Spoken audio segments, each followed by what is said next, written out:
All right, they are called upon for natural disasters and times of civil unrest. Well, now there is a proposal out there to call on the National Guard to help drive Western New York's children to school. It was brought up at last night's Buffalo School Board meeting as a possible solution to local bus driver shortages. But will that actually happen? Here's 2 News Side's Danielle Church to explain. Danielle.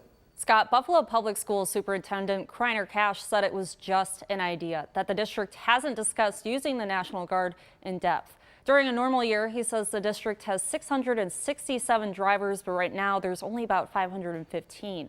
BPS has 210 applications, and Dr. Cash says hiring 60 to 70 people could solve the district's problem. I reached out to Dr. Cash's office to find out when they would potentially need the National Guard's help, but was told that would be up to the state. A spokesperson for Governor Hochul sent me a statement saying in part, quote, transporting kids to school is outside the current scope of the National Guard. So what's behind the shortage? The president of the Western New York Bus Company says drivers are retiring. There aren't enough young people getting into it. He also points to the amount of regulations in place.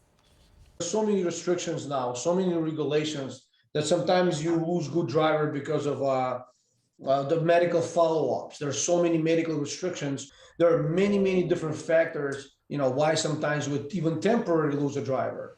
So we cannot utilize a person if the person is prohibited to drive. As for other local districts, Williamsville Central Schools have made a few hires. They're now just short 7 drivers. Hamburg says they don't have a shortage because they utilize a private company to drive students to and from school. Hamburg Superintendent Mike Cornell says he feels for his colleagues at other Western New York schools dealing with this shortage, though he adds deploying the National Guard wouldn't be a costless venture as it would take people away from their normal day jobs. He encourages other school leaders to be, quote, thoughtful before suggesting it as a solution. Danielle Church, Channel 2 News.